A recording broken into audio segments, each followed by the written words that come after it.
Hey everyone, welcome back to Grid Chat. I'm your host, Marissa Tandon, and today we are going to be recapping Spa. What a race to recap. Mostly everything that happened afterwards. So I'm not going to be recapping it by myself. Luckily, I have a good old pal from the internet, Kaitlin, who's going to be joining the podcast today. So please welcome Kaitlin. Hi, thank you for having me. Excited to be here. I'm a yapper, so this is going to be a fun conversation for sure. I'm very excited, especially because you generally come from a marketing background. So for people who aren't familiar with Kaitlin's content, a lot of times you will get really in-depth about how certain moves affect team PR, which this is certainly a race to be talking about that with. So I'm excited that this happened to line up perfectly. Yeah, I have a lot to say this week. I had a lot to say last week, where I'm really getting fed with my type of content for sure.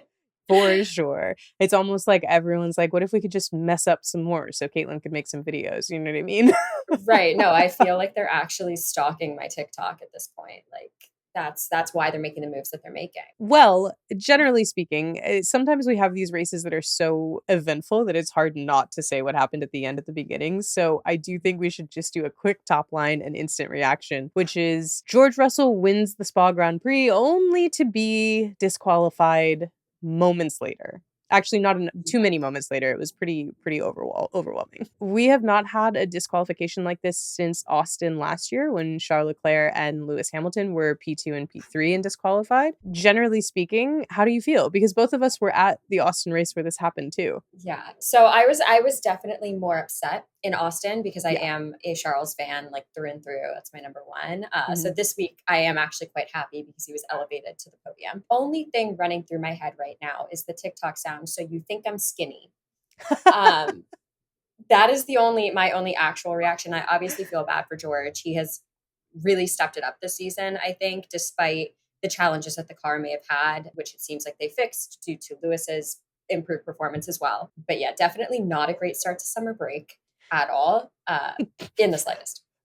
Yeah, I think well, we'll get into the particulars of it, but I feel bad for George because of specifically the photos that are being chosen on Instagram to announce the disqualification. That I was like, ooh, I kind of feel bad for you. We'll get into why I don't feel super bad about the strategy calls that were made as we get a little deeper into the episode. I don't necessarily feel bad about the race win being taken away. I do feel bad about the way it's being talked about and posted about. That's what I'll say.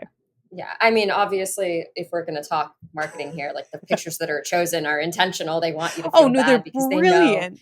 they know nobody cares. I mean, okay, I'll take that back. People care about George, but not that much. So they're trying to make you sad, even though now many people have their dream podium, right? Yeah. Like Lewis, Oscar, Charles. Like, beautiful. They're still trying to evoke some emotion for sure. They're evoking me feeling like he's being bullied online. That's what I will say.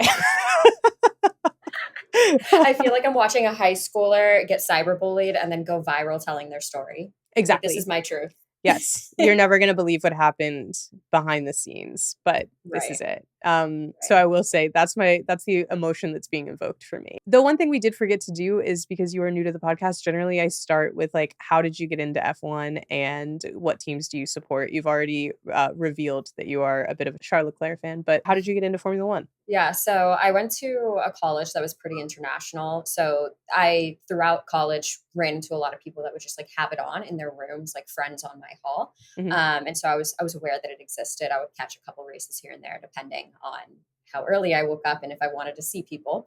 And then in 2019, I was like, you know what, I'm going to watch Drive to Survive. Slightly got a little more into it. And then COVID hit and I had nothing better to do with my time. So I rewatched the seasons I already seen of Drive to Survive and started watching like the COVID races that did occur like later that year. And I was hooked from there.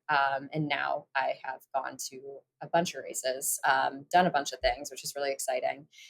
Charles has always been my number one, but more recently I have definitely become an Oscar fan, and Lewis also. I used to have a lot of strong opinions about him. I educated myself and changed my opinion. So now he's definitely up there as well, AKA Dream Podium. Oh, interesting. Well, let's dive into like the pre-race stuff, the drama that honestly started last week and has just carried over. I think we have a number of things to talk about here, but the top ones that I want to talk about are kind of where McLaren and Red Bull sat going into this race. Because I think the drama from the PR situation of last week's race with McLaren really bled into this race and Lando's performance in particular. And all of his pre-race questions, every single one this week, were about his behavior last week, his radio, whether or not he should have won the race, or if he still thinks he'll be able to catch Max. So I'm curious about your opinion on the state of Lando's mental state coming in.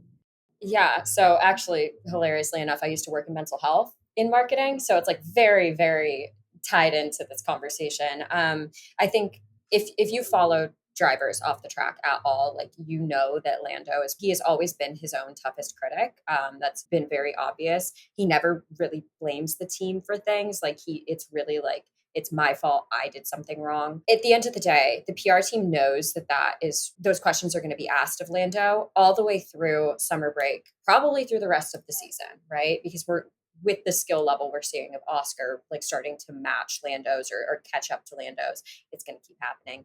It's going to keep coming up. I think Lando needs a sports therapist, like, imminently, like immediately. That needs to happen. That needs to be an addition to his team. I have nothing else to say except for that. He needs some support there that is not just his friends and family and a actual licensed professional.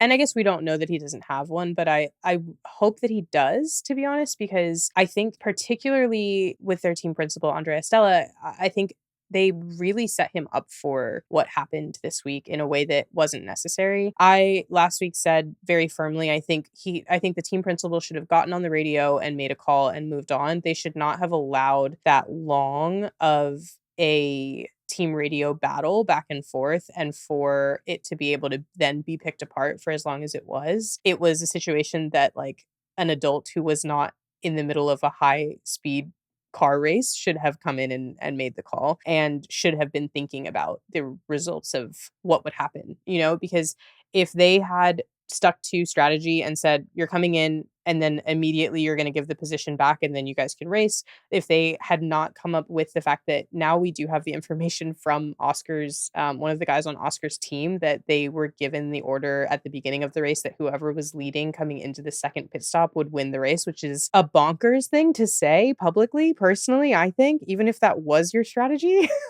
But putting that out there, you're saying, like, okay, the last 20 laps of this race don't matter. And it's an interesting way to come at your team, I think. And it's also setting everyone up for what happened this week, which is that both of your drivers are completely out of the game. Oscar did a great job. However, he did make mistakes that objectively kind of cost him the race win here. And he also was in a situation where it's like, his last win doesn't feel like a win. It feels like he needs another one to really feel like he won a race. And Lando was all over the map. Start was awful.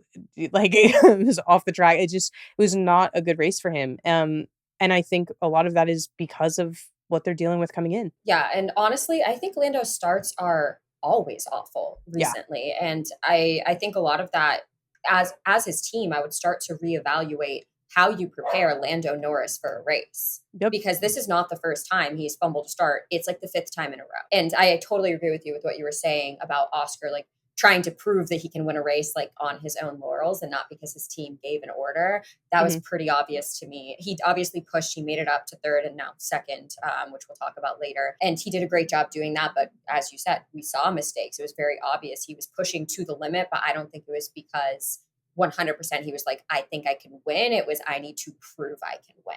And that's not the healthiest mindset to have, especially to race safely, not crash your car, not crash into other people. And in Lando's case, not fumble the start every time because you have so much pressure on yourself going in to do your job. Like, it's kind of giving people who hate their job and have anxiety going into the office. And, like, I think a lot of people can relate to that in the corporate world. Like, wake up and you're dreading going into the office because it's not a healthy environment. I feel like Lando is kind of self-imposed that based on what happened last week. And also, I think the fact that Zach wasn't there was a huge factor in a lot of things, because he would not have let that fly. But he also would have prioritized Lando over Oscar 100% of the time. So. Yeah, but the thing about it is, like, it'll come down to the end of the season to really figure it out. I think it's a bigger gap now, but Lando's 7 points there really would have been something to factor in. And not just, again, I don't think that we're going to be talking about it because of the 7 points. I think we're going to be talking about it if Lando's performance continues to fall. It's about the mental state his team has put him in and the fact that he can't perform now and how that could have been changed. Whether he won or he didn't win last week's race, the way that it went down and the fact that the team was not willing to kind of step in and make it a neat situation, I think is the part that has really affected everything and will be the talk if they either lose the constructors championship or Lando comes close to winning the drivers championship or Lando continues to tumble in performance throughout the week. It's all going to come down to the way that that happened. I mean, I will say in that it is good that this is summer break now, where it happened so close to a point in time where he can like recenter himself, hopefully, and like connect with friends, connect with family, etc., and get back in that mindset. So I will say timing is definitely a positive factor, and I believe that Lando has the performance in there. The mental state is everything. It doesn't matter if you're Lewis Hamilton, and I know Lewis gave an interview, I don't remember where, very recently, where he was saying like, I was ready to give up in Silverstone 2022. Yeah, he did say that. And now that he's tasting like victory again and standing on podiums, a lot of that, he wasn't just saying it was the car, it was because he was able to improve his mental state in the way that he kept going and connected with different people, changed up his team, etc. So, and I think that applies to Lando. Hopefully not changing up the team, because that was a one-time thing, I would hope. No, I agree. Well, that's, we will talk about how it all played out, but that's definitely where they were at the beginning of this situation. Zach was back and in a weird little mohawk to celebrate Oscar's win last week. So which actually I will say on that before we move on to Red Bull, there was such a dissonance between Zach's goofy behavior and the energy of the team this week, because you have like these shots of him in the garage wearing this sort of thing and like giggling, and everyone else is sort of like, bro, we had like the worst week in the history of ever last week, like welcome back. It was honestly very funny. It was like the CEO that like wants everyone to eat donuts after like the bad earnings call, you know what I mean? Like, you just yelled at us last week. Like, yeah, like, dude, let's read the room. But I also understand where he's coming from, where it's like, I want to raise spirits as best as possible. Like, the CEO does a lot of work, obviously, but they're also like the cheerleader, right? Yeah. Like, they're the representative of the team, of any company, etc. So like, I get where he's coming from, trying to be the jolly good fellow that he was portraying. Also, I just find it hilarious that Lando gets a tattoo and Oscar gets mohawk head as his prize. Like, I feel like something better could have been done, but I'll take Zach looking like a fool any day. Yeah, Sure. I'm like, the one thing I kind of wonder is if they're saving maybe a like more celebratory moment for a more celebratory win, but because it is kind of rough. Like, I don't know. I think from Oscar's perspective, you got a tattoo for Daniel Ricciardo, who doesn't work here anymore. You got a tattoo for Lando, who was really mean to me last week. And now you gave me a Party City wig. Like, all right. Yeah, and even then it's like, okay, waiting for a more celebratory moment. Is that Zach making a statement that like Oscar shouldn't have won and that wasn't the call he was going to make? You know what I mean? What I've been wondering this entire week is what Zach would have done if he was sitting on that pit wall like he normally is. Like, what call would he have made? Would he have prioritized Lando and said, sorry, Oscar, our bad? Or would he have been like, Lando, switch now and you can race him? Which, if you look at the data after that race, and it was faster, he probably would have passed Oscar, and that's fine. Yeah. Yeah. I really come down to the fact that like we literally just have this information because someone on Oscar's pit team tweeted about it. But the fact that the call was you can race until our last pit stop, and then after that that's it. Like that doesn't seem like a Zach call to me either. It's just so odd, so very odd. But I'm not sure what it was, but at the end of the day, it's over with now, and hopefully it won't happen again. I don't know. I'm just glad Oscar and Lando seem to be like chilling, like they're okay with each other. That's an important relationship to have, even though not all drivers are best friends at the internet. Very true. Very true. Yeah. All right, well, let's talk about Red Bull a little bit before going into the race. Max was taking a 10 grid penalty. Yuki was taking a 60 grid penalty, which obviously is not Red Bull, but it does come into the play of this conversation. And Checo is on thin ice, I would say, heading into this race. There's already conversation that there's going to be a Daniel Ricciardo, Liam Lawson shootout to see who gets that seat. The reason I brought up Yuki is the fact that he seems to not at all be in conversation for that seat, which is frustrating, to say the least. And yeah, I think we're heading in with Checo understanding that he is expected to be on the podium at this race, and you know, Nowhere near. Nowhere near. I have thoughts and feelings. I'm not a Red Bull fan at all in the slightest. I Okay. do not like Red Bull. And this is not at the drivers. I do not like Red Bull. I do not like B carb. Not at all fans. I don't like the way they're run, et cetera, et cetera. Mhm. Yuki, and this plays into that. Yuki is a better driver at this moment in time. I'm not saying of all time. Yes. This moment in time than Daniel Ricciardo by a mile. By a mile. He has also fixed his attitude, which was huge. His maturity level has gone up so much. And like I said, it has a lot to do with your personal team. He got a new physio this year, who is your closest confidant on a team. It's your physio. You're with them all the time. Yuki, and this plays into marketing, and I was intending on making a video on this at some point. He's being counted out because Honda is no longer a factor. Yuki is a dollar sign for them, but that dollar sign is running out, and they're not going to prioritize him unless there is just no one else to fill a seat, which there definitely is in Red Bull. Plenty of people to go around. Yuki's not going to keep that drive. I think he might stay on the grid, depending on what it looks like in the future. Obviously, he does have a contract right now. Yeah. But yeah, I feel very strongly that should not be the case. It should be at least half and half on sponsorships and money they can bring in and their skill. More than half and half, if I'm honest, but we'll play it safe. Sure. And they are counting it 75-25 in favor of money. And that is why I do not like Red Bull and how they operate. And the same thing, but converse, goes for Checo. Mhm. He brings in so much money, but his skill is just not there anymore. It's in the toilet. Like it's tremendously bad. It's tremendously bad.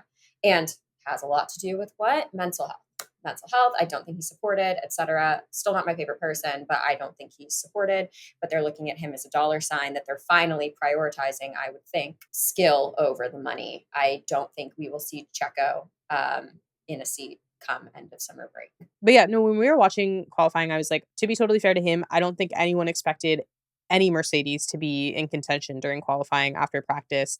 And then with Charles, I don't know if he drank a Red Bull on his way out, but he suddenly, or Celsius, excuse me, he may have had a Celsius. He drank a Celsius, yeah. I drink Celsius, and let me tell you, he drank like half of one, and that's where that lap came from. Those drinks are insane.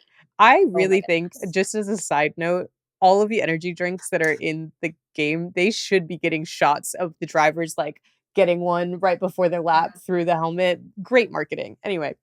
I feel like it's not safe though. If we're being honest here, 100%. Especially a Celsius. Can I tell a quick funny story? Like go for it. Yeah. So my boss, I drink Celsius all the time. Like he sees me drink it before I go to the gym because it's like my pre-workout. Mm-hmm. And he tried one and he said he literally thought he had to take himself to the hospital and he was on a flight. Because it literally made him that, and he doesn't drink coffee, like nothing. So I don't know why he chose to drink a Celsius, but he did, and he thought he was dying. But yeah, no. So when we saw Checo's qualifying, like I was like, okay, comes in third, behind two people that no one expected to put in good laps, gets promoted to second once Max comes down. He's on the front row. We're gonna see, I think I was like, okay, he's probably gonna have a decent race. But I also was like, even if he puts in a good race and comes in on the podium, I don't know that it's enough to convince them to keep him in that seat. And then he didn't even do that. So I don't feel good for him. I feel bad for him, actually. I have a bad feeling. But I will say also, I think like we're looking at the way that they're talking about these other drivers and who's going into the seat. And I think to be fair to Red Bull, most of the teams are slated towards money versus performance in terms of who stays in the seat. So I don't know that it's like a very different mentality at Red Bull doing that. I think it's just a more vocal and transparent thing at Red Bull. I agree with you. I think everyone kind of feels that Checo kept the seat due to the amount of money that he brings in from merchandising, from the Mexico City race, from the Mexican fans that do travel to other races. When you go to Austin, Miami, Oh my goodness.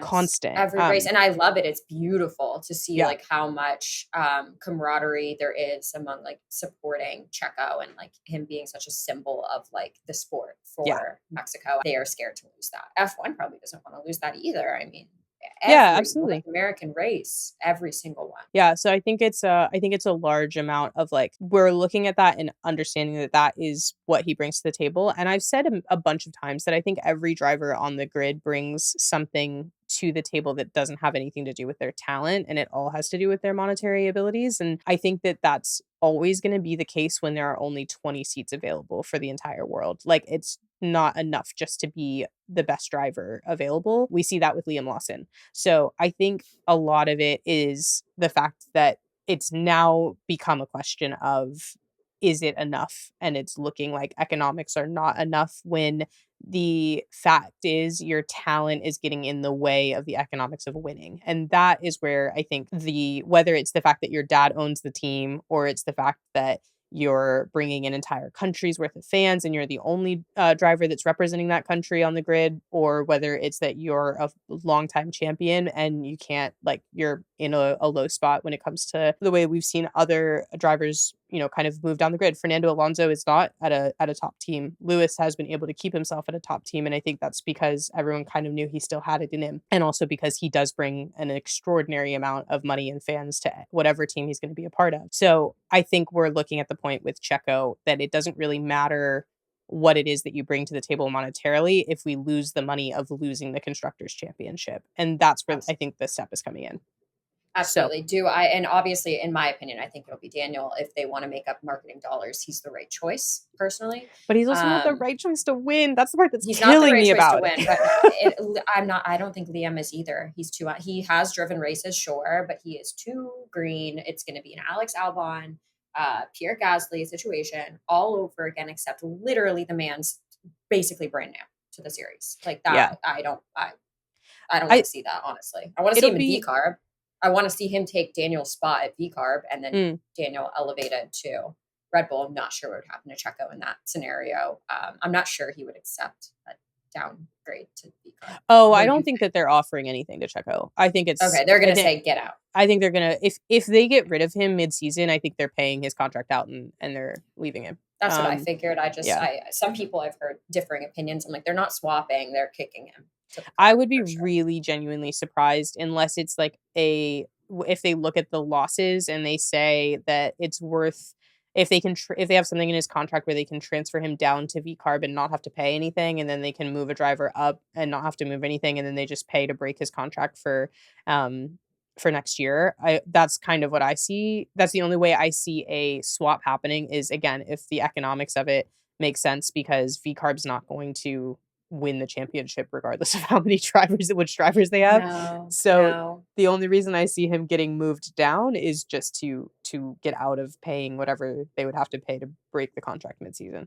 Yeah, absolutely. But I fully see Daniel being in that seat, and I do know from a marketing side, just some whisperings I've heard is that marketing content that was filmed a couple weeks ago at Goodwood was told to be released on a quicker schedule than initially planned. So definitely, obviously, we now have confirmed there is a meeting tomorrow, and that's kind of where we've landed, unfortunately, for Checo and for the Mexican fans, especially before like the Mexican Grand Prix in the second half of the season. Like, I would be upset. Resale tickets are going to be so cheap, though. Yeah, true. They're going to Might be be a so great cheap. race Can't ahead wait. too. I am going. Are you? It's on the schedule. So, good. Yep. Nice. Yeah. It'll be interesting to see what happens. And I think unfortunately for Checo, it's like, I wish I could say, oh, it's the team's fault, or, oh, he wasn't given like what he needed. I mean, he really just fell apart this season, and objectively last season too. Like, this has been a performance issue for a little bit, and I think everyone was very surprised to see a contract renewal for him in the first place. So it's a hard one. It's hard, but it's like one of those things where I'm like, if it happens, I don't know that there's anyone to blame but yourself. And that sucks. At first I'm like, okay, it could be team support, it could be this, it could be that. They had to have offered him support to come back from this, and then of course they're going to lose like belief and confidence in you, and that's going to affect you, and it becomes a cycle. But at the end of the day, what is there to be done about it if you can't come back? Yeah. Like Well, from the thing about Red Bull is, like, however you feel about them, I feel the same way about McLaren and Zach Brown. They are willing to do anything to win. So yeah, there's no way that they're like looking at a driver who is in their top team that they've now just signed a contract with that they have to pay to get out of said contract. And they're not asking him constantly, like, what do you need? What do you need to get better? Like, we will give you whatever it is that you need to do better than you're doing right now. And the reason why I actually have a gut feeling that I don't see Checo coming back after the summer break is that the last 2 races, Max has actually been quite kind to Checo in press. And that he comes has. off, I noticed that too immediately. I was like, Yeah. oh, a couple of his statements have just been very much like, yeah, I do try to help him when I can. I answer his questions. It has nothing to do with me disliking him. Was this week?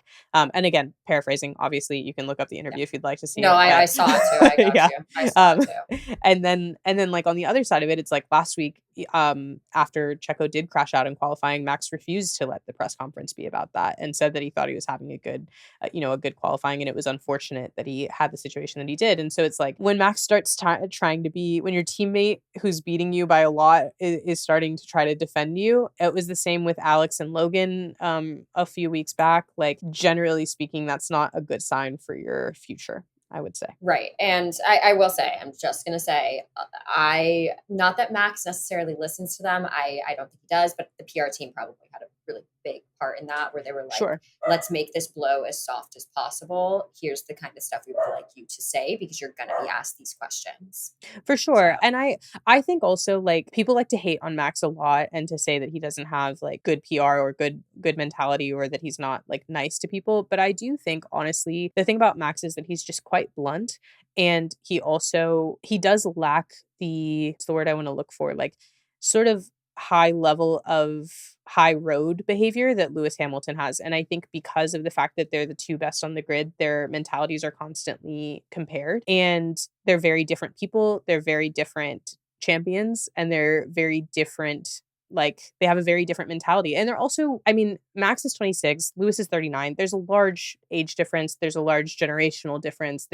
Lewis has been at this a lot longer than Max has. And so I think the fact that we're always comparing them, it's very hard to compare to someone who has the level of just sort of like, I hope everyone's having a nice time and I don't really want to get into it, from Lewis. And then with Max, he speaks his mind, is I guess what I'm trying to say. And so when it comes to him admitting certain things or being kind to certain people, you have seen, like, in his way, him try to change the PR conversation, like when Lando won in Miami and the questions were, if there hadn't been a safety car, would you have won? And he's like, I don't want to talk about I that don't care. because it doesn't matter, Yeah. because it didn't happen.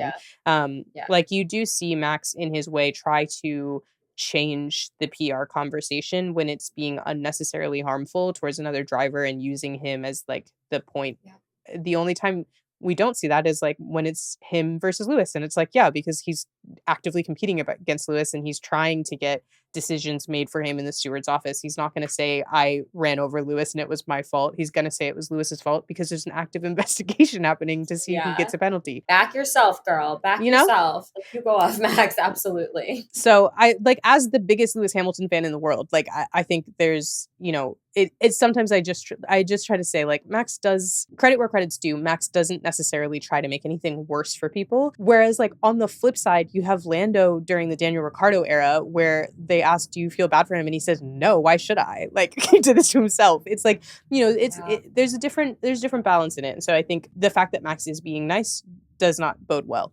to Checo still being here.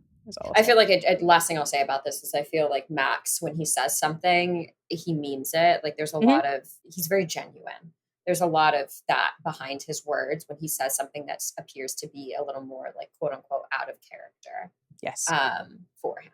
So, I agree. Yeah. I think actually this is because my general like talk about Max lately has been because someone accused me of being a Max Verstappen hater. And I was like, when did I say that? Never said honestly, that. I feel the same. I feel the same way. It's like, if you support, Lewis, that's the easiest one. If you support Lewis, they're like, oh, you hate Max. I'm like, I actually genuinely like Max off the track. Mhm. Like off the track, I like every time he speaks or he'll do a little video and like the stuff, the way the marketing team portrays him Mhm. actually genuinely appears to be how he is as a human being. And I like that they really lean into separating the driver from who Max Verstappen is. Like they do a Yeah. fantastic job at humanizing somebody that on track, if that's the only thing you see, you're like, oh my God, villain, Yeah. and that's Yeah. just not who he is at all. The man has 2 cats, stepchild, like he's chilling. Yeah, he's doing his He's just thing. having a good time. He gives me inner child. Like Yeah. that's just he's releasing his inner child right now. And sometimes that means throwing a tantrum. Well, let's get into the race because that sets us up. We obviously are Max has his 10 grid penalty, which puts him in P11. Charles put in an insane lap at the very end, courtesy of Celsius, and takes pole. And then we have Lewis and then Checo. And then Oscar. So heading into the race, let's talk about Lando's start because I think we've already kind of touched on this. But like you said, Lando's weak point has been his start more than one race this season, and technically 2 races back to back. And I am so curious what it is about his start that's not working for him because even last week when we looked at the bad start to begin with, I also remembered he had a false start that he didn't get penalized for this season, and he's had some rough starts. And I think something about his start, it's sort of like when you talk about like Shaq and his free throws, he just can't.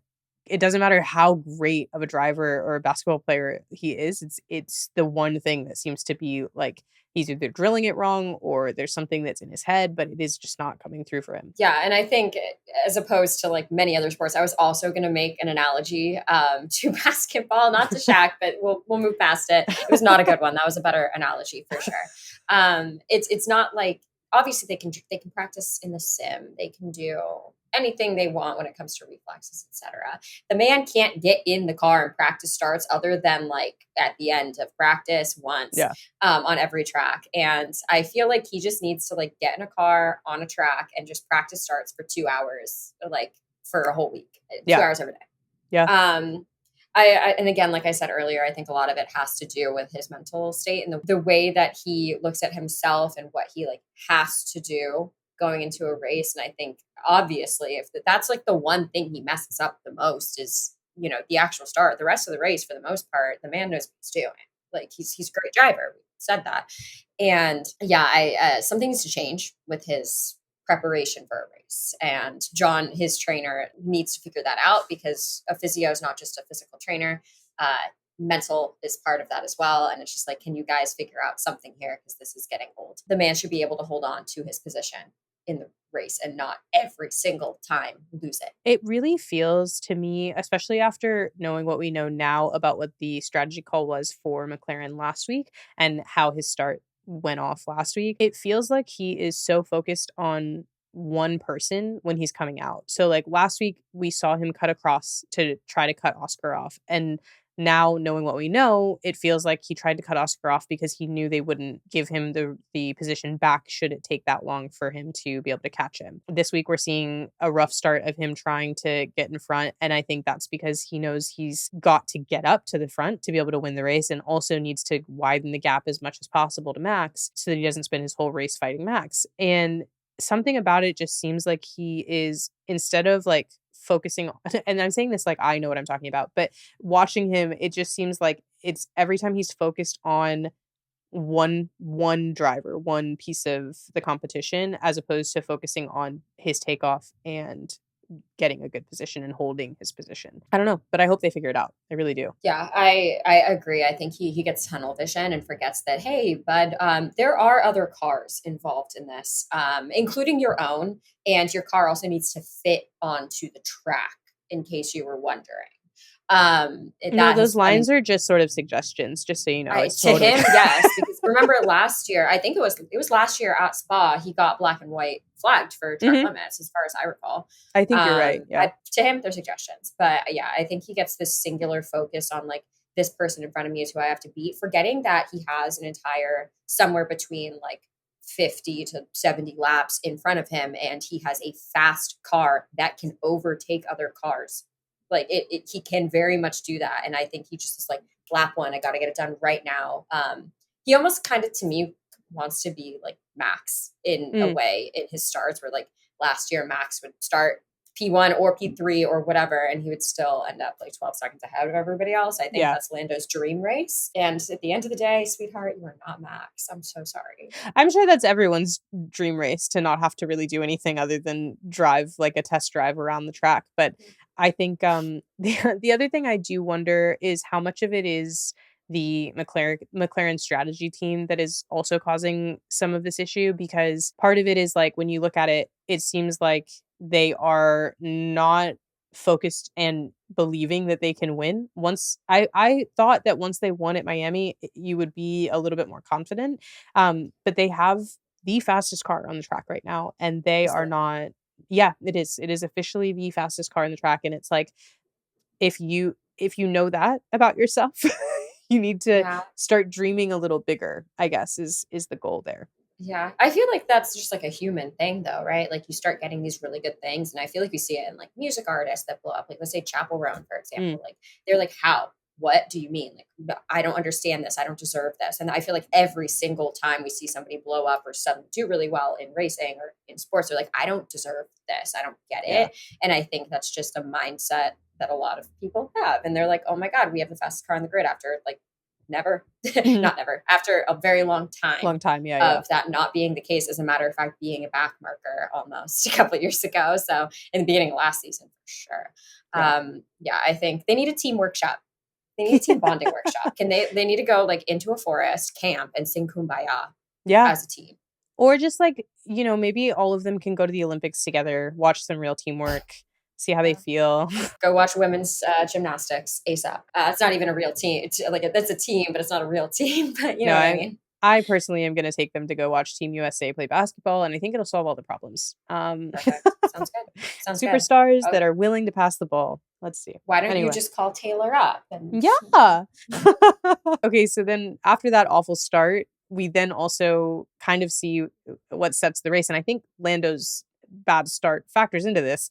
Lewis takes the lead at lap 3, and then pretty much at that point, it's his race to lose, and, or is it?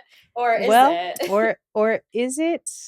Or is it? What a good question. And then once everybody kind of sits into a situation, we have like the front 8 just completely get bunched up. Max gets up to that same chunk, and then everyone's just stuck in a DRS chain. Um, Slowly you have Checo just dropping down from P2 to P8. And I think it's like at that point the race gets a little boring, if we're being honest. Most of the race was boring up until the last 10, 12 laps, if I'm honest. Yeah, I would agree. Though I would say I felt my heart sink into my stomach around lap 12, where we had Charles's radio say, "If we're getting undercut, let's go long." And then right after that, we hear box, box. Box, box, box. Yep. I literally clutched my laptop and I was like, you're kidding me. I was like, Uh, I did they mishear him? Did they hear "let's go home"? I quit. Like, what does that? Why? and then they let Carlos go long. And I'm like, did you think it was the wrong person? Like, did you press the wrong radio button? Can I be honest Like, with you? I wouldn't be shocked. I wouldn't either. Although Ferrari's strategy has improved dramatically. Their car Yes. just shit the bed Yeah. recently. Yeah. So, you know. Though I felt bad for Charles, honestly. Obviously, he ends up getting promoted to a podium, but I really do think he could have had a more of a fighting chance to be in the conversation. I do wonder, like, would it have been an Oscar third as opposed to a Charles third when everything kind of shook out? Does that make sense? I don't know Obviously. about that. I think, as you said, McLaren still has the fastest car. I don't know. I I don't think do Ferrari. I haven't looked at the new like time or what is it's like the for cars yeah. difference. You know what I mean? Yeah, I I think haven't looked at it, but I don't think Ferrari was like close to McLaren. it's not that they would be, it's just that it was such an early mistake, I guess is my issue with Yeah. it. So it's like, had they had they let him stay out longer, and then they would have been able to open the gap a little bit longer, and they really didn't. They just kind of passed it along. And then on the flip side, we also have again bad strategy from Lando's team with his Yeah. pit stops yet again, because we've got I said before this race that if you look at the points, Lando actually did have the chance to catch Max in the World Drivers' Championship race. He needed to score about 7 points ahead of Max per race. Not the 7 points again. I know. It's going to be a number that haunts us. Oh my God. Also, I just want to say I wrote down when we were talking about like Lando's strategy and pitting, I wrote Max is going for the Lunder cut. I wrote that down.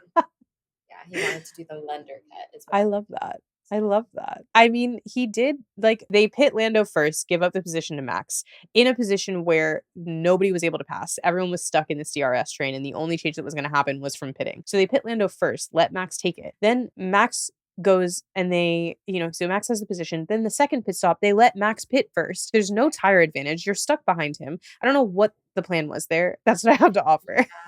I feel like, I don't know, it's kind of like we know this has been an issue a couple of times now, even though like, again, performance was still like good overall, like points were scored kind of thing to ruin the race. But it's almost like they're watching it on TV and forgetting that they have a job to do. That's kind of the energy that I'm getting. They're like, they should pit him now. And they're like, wait, is that oh no. And then they're like, all right, dude, just get a couple laps. Pretend this is intentional. That's just like the energy I'm getting. I also would say, like, it seems like McLaren is looking at the beginning of the race as the only part of the race that matters. So last week we see them say, like, once we get to our final pit stop, that's the order, even though we have 20 more laps. And then here, well, Lando had a bad start. So, figure it out. Like, they're just forgetting that to cover for the whole second half of the race. And I don't know, very odd. Very, very odd. That is actually the perfect way to put it. So that's that. And then I will say McLaren did come in 9 points ahead of Red Bull this week. It would have been 10, but Checo did get fastest lap. So this if you're listening to the audio version only, Kaitlin flipped her entire head around. That was how heavy the eye roll was. I'm so sorry. But I will say this is literally double what they needed to be ahead, like on pace to catch them for constructors. So again, I think that is going to factor into that conversation that Red Bull's having during summer break. It's going to be even regardless of who they put into that Red Bull seat to replace Checo. And I don't think Daniel's going to be able to hold up his end of the bargain if he's in that seat either. Yeah. But like, I see McLaren as the constructors champions easily, as long as nothing crazy happens over summer break. Please, yeah. God, I'm talking to you, sir. Like, please don't change the car. Please just leave it exactly how it is. Don't touch it. Actually, like put it in a glass case and only take it out on special occasions. Okay? Yeah, no, I agree, and I think they're so close to catching them that it's one of those things where if Red Bull comes back with Checo, I would be shocked because it's at the point where it's like we have to do something, even if the something doesn't fix it. How can we not do anything? I just think that's the crazy part. Also, the other crazy part that I was just thinking about is that Red Bull brought upgrades to Silverstone and Hungary this week because their performance in Hungary was not great. They undid the Hungary upgrades to the car that they basically had at Silverstone. And even with that, they still are not catching up to McLaren. So I could definitely see them panicking. Like Max should have been able to catch up to Oscar, strategy aside, but like he should have made it up that order a lot faster and he didn't. And he, like I said, it was a strategy call for him overtaking Lando, but at the same time, it's like he should have been able to pass him in pure pace. It's a Red Bull. It's Max and a Red Bull. Yeah. And it did not happen. Yeah, that's the thing. I think that's the core point here is that Max caught Lando because of bad strategy on McLaren's part, not because of Red Bull's car being good enough for him to catch. And I think that's a standpoint that is concerning. Yeah, and it's like, Max has the skill, so he's not the one that's going to get replaced. Yeah, I don't think he's leaving. And yeah. Well, the last thing we have to talk about is probably going to get me a little heated. So let's talk about George Russell's one-stop strategy. For me, this is the second week in a row we have watched a team undercut their own driver and potentially throw away a race in favor of a weird strategy call. And I think they're very different situations, obviously, but this is actually, to me, a worse situation, the way that they handled this. I think I will give credit where credit's due. Great tire management, obviously. Interesting call to take that risk. Didn't pay off, clearly, in the end. But one of the things that when we talk about the tire management, George's tire degradation was actually half that of the rest of the field, which now that we know that his car was also 3.3 pounds lighter, makes sense. Yep. Yep. Nothing else to say, but yep. So, and I think that's part of what I was saying at the beginning. I don't know that I feel bad about this loss for George because clearly there was a 3.3 pound advantage. Like there's no, and for people who use the metric system, it's a 1.5 kilo difference. He was 1.5 kilos under the required weight of the car by the end. And so it's like, yes, he managed the tires in a very incredible way, but he also was working with less weight, as we know now. And that weight distribution issue may have come from the one-stop strategy and that call, or it may have come from something that was wrong. We don't really know because Toto fully did not challenge the call at all. He very much went in and said, "There's really nothing we can do about it. Clearly, we've done something wrong, and the scales work, and we agree, and we're sorry, but it sucks." You know So, what doesn't work? Their ability to measure things. yeah, Can I bring something a prop in that's so funny? You're gonna sure, yeah, yeah. I'm gonna do it. It's right underneath. Okay, let's do it. This is 3 pounds. I'm gonna hold this while we talk. This is what George was missing in the car. For the visual or for the audio listeners, I have picked up a 3-pound dumbbell that is sitting under my desk. We're just gonna hold this. Symbolic. Yeah, very beautiful. I should grab mine. It's a little too far though. But I think it's the thing about it is it's like I want to celebrate it. I want to be like, "Oh, what a cool win." However, the part that frustrates me about it is disqualification aside, they could have pulled this crazy strategy. Okay, we're doing one stop, but we feel it. It's going to be amazing. Let's see what happens. Totally fine. Slowing down Lewis to the point that Oscar was so close to passing him, wrong call. And on top of that, the other thing I want to point out is that had Oscar not overshot his mark during his pit stop if you were watching on, I don't know if they showed it on every feed, but anybody who wasn't Oh, they watching, did. Oh yeah, my God. fully, he overshoots his pit stop. I was so worried for the guy whose job it is to jack the car up. He's gonna have Did a you see really, they showed him like massaging his neck oh my God, his after? whiplash in the morning. I do not feel good for him. I'm so sorry for him. No. It was kind of giving an IndyCar pit stop, but that's a totally different Yeah. topic.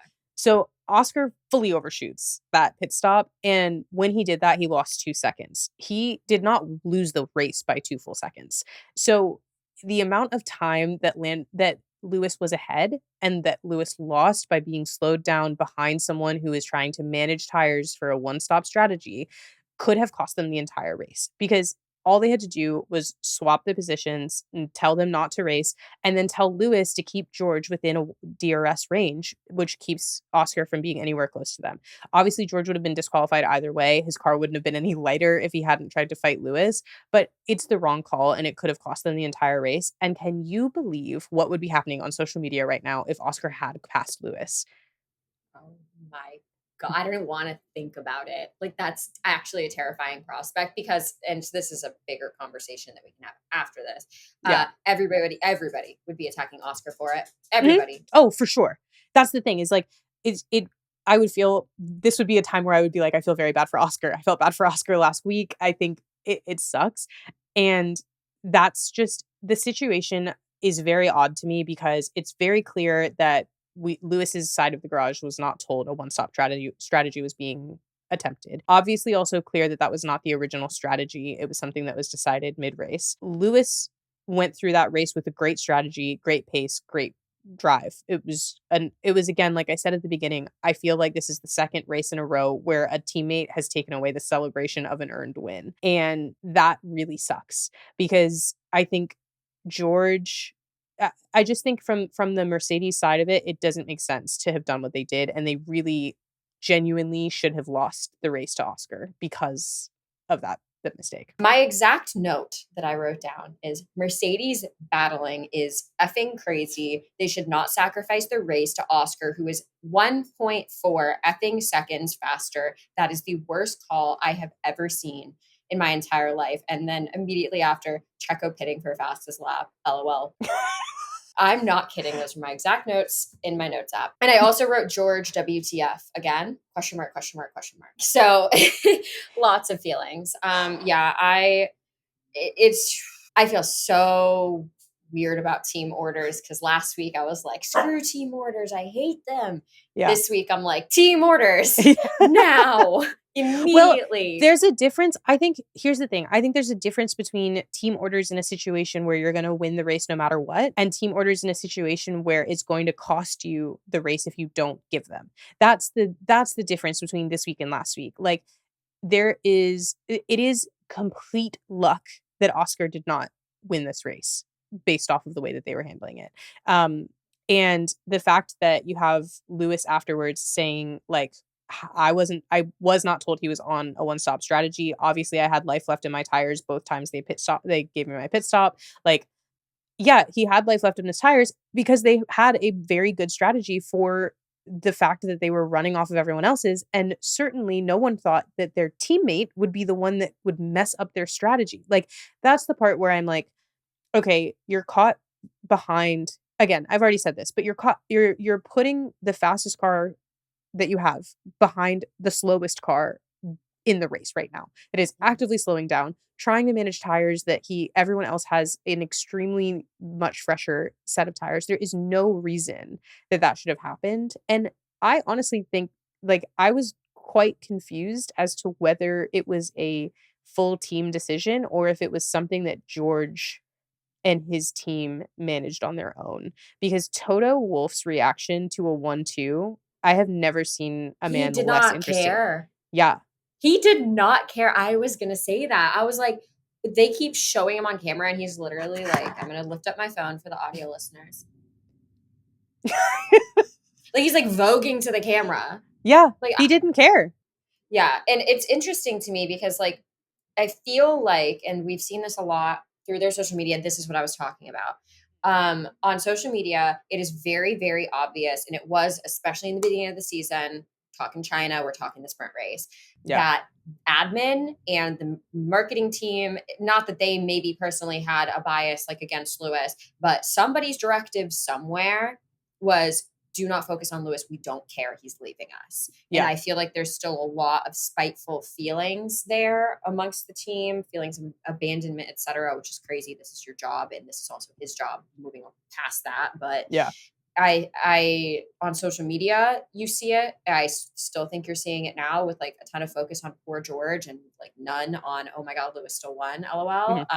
Like Lewis is now a 105, right? Yeah, 105. 105 time race winner, like crazy. And they're like, oh, sad George. And that's all they're posting. It's like, it's not equal. It's not like 60-40. And I think in the reactions of people today, I feel like they knew something was wrong. And they were like, let's be careful about this. I don't like how they've been handling themselves this year. And I think Toto Wolff has lost his like paddock princess status. Like people are starting to see through it pretty dramatically. I think I will contradict you on one thing, which is that post that email coming out, for better or for worse, I forgot about that. Oh my God, I forgot. That's actually my point, is that email came out and very brilliantly, they used that as a way to completely pivot their PR about the team, and for Toto to come out and say, we would never do this. We have launched a police investigation into this. I am so horrified, etc., etc. True, not true, doesn't matter. PR side, everybody hated you. Everybody was so mad at you all the time. And it was a constant, it had gotten to a really big boiling point. That email comes out, and for anybody who didn't listen to that episode, there was an email that was leaked that was basically someone claiming to work for Mercedes, saying that they were actively sabotaging Lewis because he was leaving, and even implied that they were trying to kill him, which, you know, I mean, that's hilarious, right? It's hilarious. I will say, like, post that, we have seen a very big shift on social media in the way that Lewis is talked about, and celebrating his 200 podiums, celebrating his win at Silverstone, not making a big deal of the fact that George had to retire at Silverstone, and all of these different things. I think they took this really good pivot. And then there was this, I mean, Toto not only looked like someone had hurt him when he realized George was winning the race. Like, he was excited. There was some excitement, some smiles around Lewis's win that was clearly tracking. And then George starts this one-stop strategy that does not seem like it was discussed as part of the options. And Toto's joy disappears. You end with your perfect possible win, which is a 1-2. And not only does he look like his day was just ruined, and that also someone like I don't know, took all of the toast out of the room. Like, he looks miserable.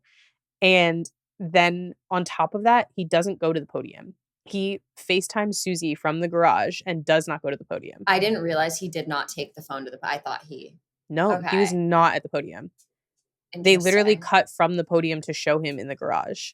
So it's like when you look at that, I'm like, and then obviously no fight. Basically was like, it sucks. And if you watched his post race interview before the disqualification possibility came, he basically was like, yeah, we were expecting, because so Ariana from F1 TV is like, oh, what a great strategy, what a great surprise from George, everything like that. He's like, yeah, we basically just like had calculated that if he came in, he would finish fifth, and if he stayed out, he would finish fifth. So we thought, why not take the risk? But we weren't expecting it.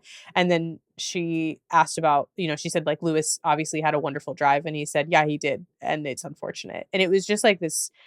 There was no celebratory nature in anything Toto had to say. And so I don't know if that's because the one stop was against what he asked for, if there was like it happened in a way that he wasn't able to intervene or something like that. But it did not seem like he was happy about that win. I mean, I almost said Lewis. Toto's a control freak. That's pretty damn obvious. I think we know a lot based on the years that Lewis has been there and George has been there and Valtteri was there prior. And we've seen it. We know he's a control freak. I don't want to start a rumor. I don't want to start a rumor, but I'm like, what happened? Like did something happen between George and Toto where it was so like, I get that. Okay. I also didn't see anything that he did after. So that's why I had that opinion. Sure. I now amend it. Yeah. Because I did not see any Toto. I had to close my laptop and head out the door, unfortunately. But it's got a life. I'm so sorry. I'm so Honestly, sorry. healthy, much healthier Yeah, thank you. than. Thank you. I went and got lunch. It was lovely. But anyway, it almost begs the question, what happened with George? Because even up until last week, like he was perfectly fine with George, very happy with not happy with their performance, but everything seemed honky dory. You know what I mean? Yeah, and to be angry that somebody obviously didn't end up working out, but pulled a crazy strategy out of their butt and got you a 1-2 by the skin of their teeth, but still got you a 1-2. The points are the points, is crazy. Yeah. Like that, I something had to have happened. And this is just my drama brain going, but I'm like, what's the tea? The one thing that's changed between last week and this week is the fact that there are rumors that George is talking to Audi for 2026. And I did not know that. There we go. Yeah. So those are the rumors. And the rumor mill is saying, again, nothing confirmed, but it does make sense. Toto has been very vocal about the fact that he wants Max in that seat. And the other seat is going to Kimi Antonelli, and George's contract is up at the end of next year. So I don't know if it's whoever they're considering for that seat, if George is rightfully getting nervous that there may not be a seat for him there and he needs to talk to people about other options.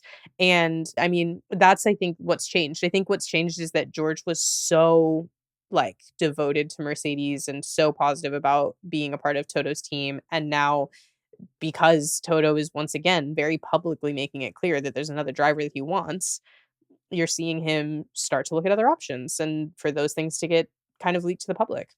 I think that, first of all, blows my mind. You saw the face I made. If you're watching visually, you saw it. If you're listening audioly, that's not a word. Whatever. If you're listening, the face I made was appalled. That was the face I made. Toto Wolff and his driver decisions of late boggle my mind. Actually. Yeah. I still am I am a Antonelli hater. I am not him particularly, but I'm why in a million years? Why? Yeah. And then with Max and George, if let's say that's, change that does end up being made, it makes me think about marketing and PR and their personal image. That's immediately where my brain goes. And I'm sure a lot of people agree with me, cannot picture Max Verstappen as a posh and proper Mercedes guy. I'm sorry. And George Russell, my God, get a better marketing tool in terms of matching your public image than George Russell. Yeah. It blows my mind. And I can't I think that they are, from the PR side, going to have to shift their team image regardless because Oh, they they're have to. losing Lewis. So it's like, Oh, I girl. mean, also just to get into the technical parts of this, which I do think were interesting of why he was disqualified. The reason it took so long and it wasn't immediate was that when he came in and they weighed the car initially, he literally came to the exact amount of weight that was required. The problem was that Mercedes had not drained the fuel from the car, Got it. which is required. So once they did the weight drain, that's when he was 1.5 kilograms under weight, which is about 3.3 pounds. And then the car was weighed twice, both on the outdoor and indoor scales, and it came into the exact same weight, which is just brutal. Like there's That's crazy. no mix up, nothing. Everyone agreed everything's calibrated correctly, and he was disqualified. Has anyone guessed what said what parts were too light? Like what happened? You know what I So mean? there's I think a lot of people have gone back and forth. I don't know that we'll ever know the answer because Toto didn't challenge anything. Yeah. I mean, unless he admits it. And Got it. yeah, and says what it was. Yeah, I think, I mean, I'd be shocked, but I think there's been conversation that the one-stop strategy could have caused the weight issues. That's what I Um, thought yeah, personally. and I am curious as to what exactly it would have caused to the only thing that Exactly. like Because it's like I was like, yeah, oh, like fuel, this, that. I'm like, they're not IndyCar. They're not refueling in the middle of the race. So that's just yeah, not no. I get and I it's mean, but they're also also draining the fuel, which I exactly actually did not know. Like I'm not the most technical F1 race watcher. So like I'm strategy got it, like, sure. vibes, marketing got that, but definitely not technical stuff. There's the possibility that it's, tire degradation, but I don't think that comes I'd be shocked for that to come to that amount of weight. That's Um, three again. Oh no, where to go? Here it is. This is not from tire degradation. I promise you exactly. that. Tire deg does not feel like this. No. So So that's the issue is like I don't know. I don't know what it is. yeah. I do know that he had a lighter car and that's why he was able to manage his tires the way that he did. Um Yes. Which and is it does unfortunate because it's like again, it's that same storyline like of last week where obviously George did win the race. Like it did yeah. happen. It just was taken away for rules and it should Yeah. have been. But it's the same thing where it's like, did he actually deserve that or was it handed to him because XYZ reasons? Same thing as Oscar, where it's like, yeah, but like Lando gave that to him 2-3 laps before the end. Like, did he really earn that win? It's the same thing with George. Like, was he faster and able to manage because he was so light? Or was it because he's also just able to manage the tires and drive? I Like, think the problem and obviously is it's both for yeah. George. I think it's both. But Well, I think honestly with this though, there's no way he would have been able to hold off yeah. Lewis if your tire his tire degradation was half. Half is the weight difference. Like if you were like, oh, is about a half of it's just a third, I don't know, half is I mean, your car even was that, thinner. like, that's a huge amount. It's like you think about like how long he was on those tires, and yeah, half is crazy. Also, Yeah. like to think that like tire deg can like make that much of an impact. Like, obviously, Yeah. I know it does. We all know it does, but to visually be able to see it in this case is Yeah. crazy because they'll say it all the time on broadcast. So, like tire deg this, tire deg that. Like this is what blah blah blah. Like they're sliding because tire, all the things. Yeah. But now we've physically seen tire deg in action, making him faster. Yep. Because he didn't have as much tire deg. Yeah. Yeah. So I think it's tire deg fast 3 times in a row. tire deg, tire deg, tire deg. I did it. Oh my God, 5 times in a row. I don't think so. No. No, but I think the problem is with this one, it is a situation where also I think Mercedes, they have to talk about in the strategy room and like the recap, how did we potentially give the race away? Because that is something that has to be resolved. They cannot continue like, okay, they're not competing for constructors, as Lewis very blatantly said in the post-race interview. Do you guys think you can come in for constructors? And he laughed. He laughed in the interviewer's face, in Gunther's face. So it's like, obviously not. They're not competing for that. So they do have the ability to kind of let their drivers do the, battle and everything like that. However, there is a certain point where you need to look at the fact that Oscar, if he hadn't come in so hot for his pit stop, would have won the race, and George's disqualification wouldn't have mattered. Exactly. I completely agree. And also, I would just like to say, this was just sent to me because my phone went off of Do Not Disturb because I thought we would be done recording by now. But Mercedes posted a video of them carrying the second place trophy over to McLaren Hospitality and handing it to one of their team Cute. members. Very Yeah, cute. that's funny. I will say from a marketing lens, I love when like teams can make light of this. Oh, Obviously absolutely. it's serious, but I do love like being able to not be seeing something like this from Mercedes. Like we were saying, like they are making a little bit of a joke, and that is Yeah. nice to see. And something they're going to have to do when they put a literal child in the seat. So, Very like, do you true. expect this kid to be buttoned up when you had to apply for special allowance from FIA because he's too young? Too He's little. a child. He's not Anyway, ready. that's a whole episode. I could talk for hours about like how much I hate this decision, but I'm not going to. I agree. I've Yeah. talked about it for hours. So, Oh yeah. Oh yeah. I will say, I think that's pretty much everything that we covered. We could always get into conspiracy theories and excitement, Oh, girl. which I am going to ask you the ending question, which is always predictions for post summer break, rest of season. Any hot takes or small? Hot take. Ooh, I don't really have hot takes. That's the thing. I believe what everybody else believes. My Yes, we talked. only prediction, and it has nothing to do with this season other than McLaren constructors champions, I still think Max is going to take drivers. I think he's going to take it pretty easily unless some crazy thing happens. I don't see Oscar staying at McLaren. Past his current contract, I see him wanting to be a number one driver very soon. My predictions are, I think we're going to see, as much as I don't agree with this, Daniel Ricciardo in the Red Bull seat.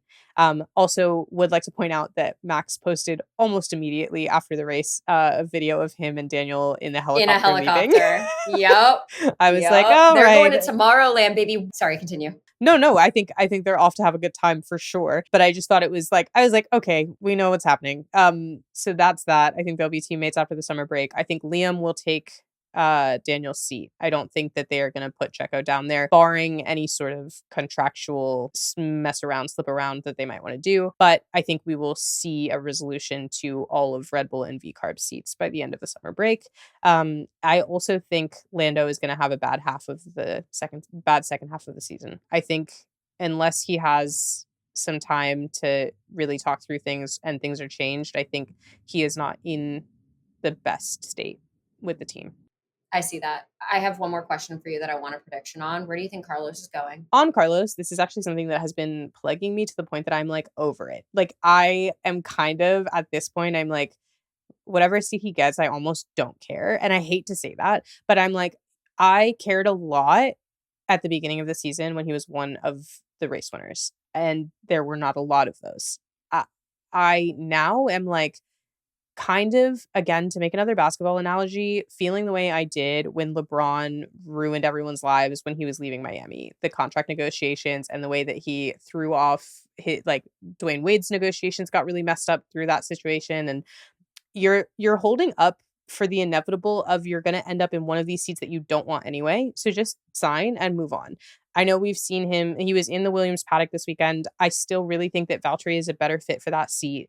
I think Valtteri will end up wherever Carlos doesn't take a seat is where Valtteri will most likely take his seat on the back half. I think that'll either be staying with Sauber, moving to Williams. I don't see Carlos going to Alpine. And I think objectively and honestly, he's been holding out all this time, hoping that something would change at Red Bull or Mercedes. And because it's not going to change, then he's just holding everything up in a way that's annoying. And I'm over it. He's delusional, and it's the reason that you should never have family run your entire life. He's a perfect example. Like, why is your family your team? Like, I get that, but there needs to be separation. And here's the exact reason why. Because they're all delusional together. I agree with you. Like, he had momentum when he won a race. Yeah. Take the best offer and run with it. Yeah. Take the best offer. At that point, like, Williams, simply because we know that 2026, like, there's a good shot that they're like not a back marker anymore. Like, I would have risked it for the biscuit and just signed, and he didn't. Yeah. I think still could, but he didn't. I think he probably will end up at Williams, which is annoying because I think Alex really earned that first driver position. I think Williams has been, and James has been irritating me, honestly, with how vocal he's been about how much he doesn't want to talk to Logan at all, and they're not really doing anything to, like, here's the thing. Logan's not the best driver in the world. Never have said that. Don't feel that he is. But when we talk about marketing and PR and mental health, they are doing nothing to support the level of harassment that he's getting. And I think he had such a like good momentum when we had Australia. He really brought fans to the team for a minute, and they could have continued to capitalize on that, and they chose not to. And I think like they had this moment of, can we, like, if they had ever gotten Logan into a position where he could have done better, as opposed to writing him off before he even had the same setup as Alex did. I think there was just this narrative around him that was so negative, and you have real like reporters asking him questions like, how does it feel to be the slowest person on the grid? That's something that is like partially team management, because you have James in front of every reporter saying, we're doing everything we can do to get Carlos. And then like just there's no conversation. Yeah, we would dump Logan midseason if we have to. Like, you have just this openly blatant like distaste for him that has started to make me a little less interested in Williams as a team overall, which Yeah. sucks because they had this like underdog family feeling, and it's Yep. just gone. I made a whole ass video about that. And I'm like, shit, I need to delete everything. I need to delete everything I've ever said about them, because James Vowles decided to become a real team principal and start saying words that he should not be saying out loud. Like his inner Yeah. thoughts became his outer thoughts. I can say one thing that I know is that team Alex Albon is not treating Logan like that internally.